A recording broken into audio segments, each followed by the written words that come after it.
Welcome to the deep dive. Today we're looking at something pretty interesting happening down in Florida. Yeah, Joy Andrews. She's the county administrator for St. Johns County. That's the one. Well, she's applied for the same job, but over in Palm Beach County. Okay, right. And that's a significant move. It really is. Just look at the difference in scale. St. Johns County has, what, about 335,000 people? Right. And her salary there is already pretty substantial, over $300,000. But Palm Beach County, that's a whole different league. We're talking over 1.5 million residents. Wow. And the salary reflects that, doesn't it? Almost $477,000 on offer there. Exactly. A huge jump in responsibility, population served, and, well, compensation. And she's not the only one interested, I gather. Oh, far from it.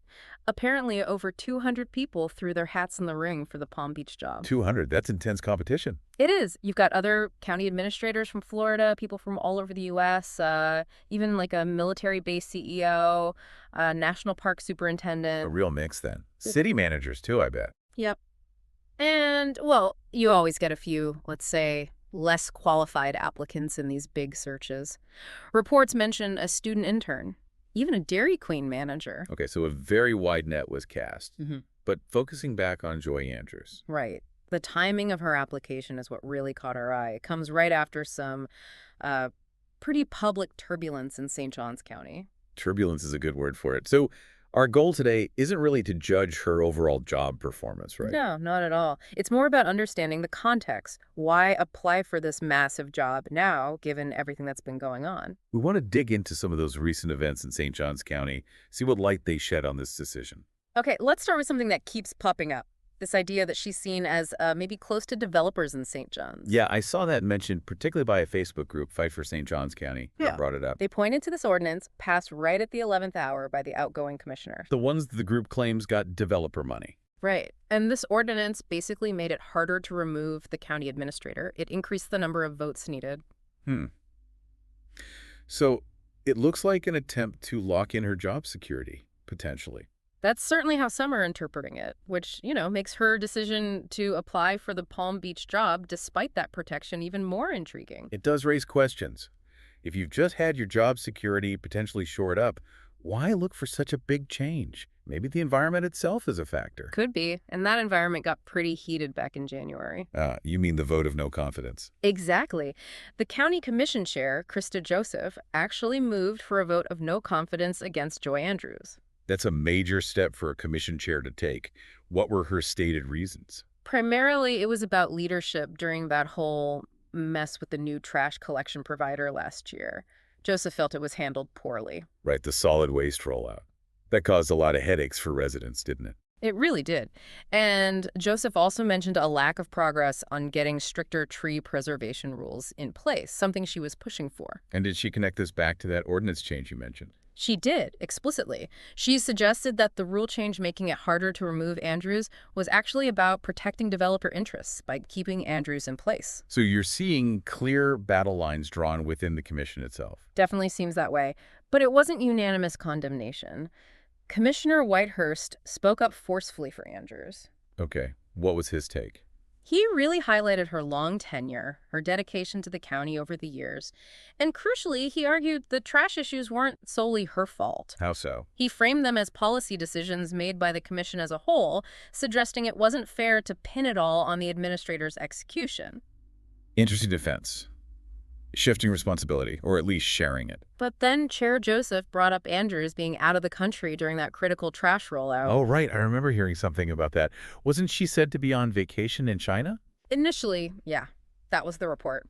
Caused a bit of a stir. Commissioner Whitehurst later clarified she was actually bringing her kids home from visiting family there. Okay. A clarification. And that she was still working remotely, staying responsive. But then Commissioner Taylor weighed in. What did Taylor add? Taylor's view was that, regardless of the reason or the remote work, the physical absence of the top administrator did negatively impact how that whole trash situation was managed on the ground. That's a fair point to consider, I suppose. Leadership presence during a crisis, even if you're reachable remotely. And Commissioner Taylor didn't stop there. She also felt that Andrews' administration hadn't properly vetted the new trash company before the contract was signed. Ooh, so pointing to a potential failure in due diligence right at the start, Yeah. that adds another layer to the judgment question. Exactly. So you have these concerns about judgment calls, overseeing the vendor selection, the timing of travel during a service meltdown, and then there's another quite serious issue that surfaced. Don't tell me there's more. Afraid so. Allegations regarding how the county handled claims of sexual harassment. Wow. Okay, tell me about that. Commissioner Ann Taylor brought it up. She said she'd been contacted by a county employee Okay. who claimed they'd experienced sexual harassment and then retaliation after reporting it. Retaliation. That's incredibly serious. Absolutely. And this employee apparently told Taylor they'd already gone through internal channels, HR, county administration, but felt they'd hit a dead end. So they felt they had nowhere else to turn but the elected officials. That seems to be the implication. The employee's communication reportedly described a culture of abuse, intimidation, and retaliation. Strong words. Culture of abuse. Very strong. And they apparently laid out a timeline, including receiving something called a corrective action notice after reporting the harassment. So facing disciplinary action after raising a harassment claim, that certainly looks like potential retaliation. It raises huge red flags, doesn't it? And here's a key detail. The employee reportedly took their concerns directly to Joy Andrews back in September. To the administrator herself. And what happened? Well, the report is that Andrews acknowledged receiving the complaint. But then, according to the employee, there was no further communication, no follow-up on the substance of the issue from the administrator's office. Just an acknowledgement and then silence. If that's accurate, that's deeply concerning regarding how seriously these claims were treated. It really is. Now, when this came up in the commission meeting, Andrews made a very brief statement. What did she say? Just that proper action has been taken. No details, no specifics. Vague. And then the county attorney stepped in, saying that because there was an ongoing personnel investigation, they couldn't comment further publicly. Right. The standard procedure in personnel matters, Sure. but it leaves a lot unanswered publicly, especially when the allegation itself is out there. Exactly. And it came out later that a public records request about this specific situation was denied, deemed exempt. So limited transparency all around on a very serious matter involving alleged misconduct and retaliation within the county government. Precisely. So you put all this together. Let's try. You have Joy Andrews, the St. Johns County Administrator.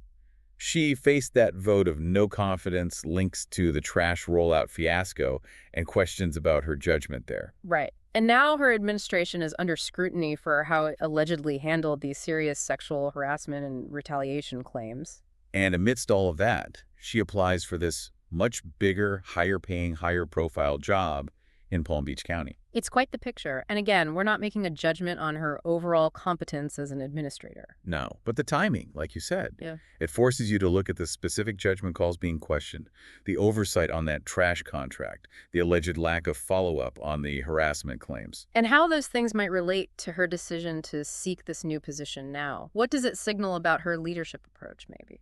It definitely leaves you with questions. You know, these top public admin jobs are pressure cookers. Intense scrutiny, complex problems. For sure. So what drives someone, when facing these kinds of specific controversies and criticisms in their current role, to actively pursue an even bigger stage? Is it confidence? A desire for a fresh start, something else entirely. It speaks volumes about the pressures, the realities, and maybe the personal calculations involved in leading a county government today. Something to think about, definitely. Thanks for joining us for this deep dive.